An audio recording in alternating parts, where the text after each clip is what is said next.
अपने सपनों को सच में बदलने के लिए लोग कड़ी मेहनत करते हैं और एक से बढ़कर एक तरीके भी अपनाते हैं। ऐसा एक ही तरीका है मैनिफेस्टेशन। इसे कैसे करना है आइए हम जानते हैं इस वीडियो में। The secret power of subconscious mind, manifest, law of attraction जैसी तमाम किताबें धड़ल्ले से ऑनलाइन और ऑफलाइन बिकती है।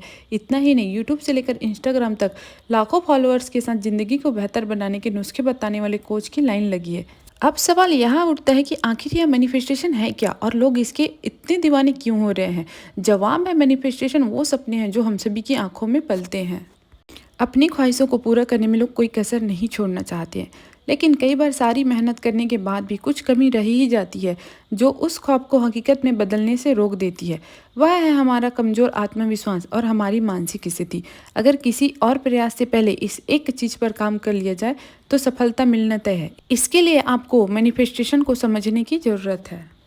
मैनिफेस्टेशन एक सिद्धांत है जिसके अनुसार हम जैसी सोच रखते हैं वही हमारे जीवन में सामने आता है। मान लीजिए कि आप किसी काम को करने में अपनी सारी मेहनत लगा रही हैं, लेकिन आपके मन में भय है कि काम में सफलता नहीं मिलेगी, तो फिर असफलता की आशंका बढ़ जाएगी। ऐसा इसलिए क्योंकि हमने अपने दिमाग में असफलता को तवज्जो दी है। इसमें हमें अपनी पूरी शक्ति और ध्यान उस एक इच्छा पर केंद्रित करना होता है जिसे हम हकीकत में बदलना चाहते हैं। इसे ही मैनिफेस्टेशन कहते हैं। इसमें गलत सोचने और गलत बोलने दोनों को ही खराब माना गया है, क्योंकि हम अनजाने में प्रकृति को संदेश दे रहे हैं कि हमें क्या चाहिए। यूनिवर्स उन सभी बातों को हमारे लिए सच करने में जुट जाता है। इसे क्वांटम फिजिक्स में गहराई से समझाया गया है, पर मोटे तौर पर समझा जाए तो हम जो कुछ भी चाहते हैं उसे हकीकत में बदलने के लिए पहले हमें उसे हकीकत में स्वीकार करना होगा। उसे साकार करने के लिए अपने दिमाग को तैयार करना होगा। किसी भी चीज़ को अपनी ज़िंदगी में मैनिफेस्ट करने के लिए सबसे पहले अपने लक्ष्य को दिमाग में स्पष्ट करें। इस लक्ष्य को लेकर मन में किसी तरह का संशय नहीं होना चाहिए। साथ ही इससे जुड़े सभी तरह के नेगेटिव विचारों को मन से हटा दें।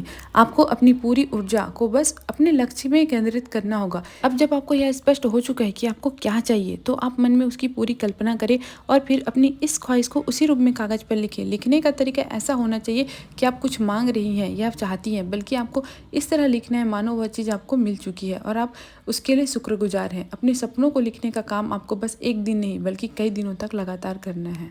लिखने और अपने अंतर्मन को इसके लिए पूरी तरह से तैयार करने के बाद आपको अपने लक्ष्य की ओर काम करने के लिए कदम उठाना होगा। याद रखिए कि कोई भी ख्वाहिश बिना मेहनत के पूरी नहीं होती। हाँ, अब जब आपने प्रकृति और अपने मन को उसके लिए पूरी तरह तैयार कर दिया है तो आपको अपने लक्ष्य तक पहुँचने में आसानी होने लगेगी। किसी भी चीज़ के लिए धन्यवाद देना ना भूलें। अपने उठाए गए कदमों से जब आपकी छोटी बड़ी सफलता मिलनी शुरू हो जाए तो ईश्वर को उसके लिए धन्यवाद देना ना भूलें। साथ ही आप रोजाना अपने जीवन में होने वाली हर अच्छी घटना के लिए भी ईश्वर का शुक्रगुजार होना ना भूलें। आपको मिलने वाली हर हार या जीत ईश्वर को सौंपने के बाद ईश्वर खुद आपका हर तरह से ख्याल रखने लगता है। ईश्वर ही नहीं, आपकी ज़िंदगी में जो कोई भी आता है और आपके लिए जो कुछ भी करता है उसके प्रति धन्यवाद अर्पित करना ना भूलें।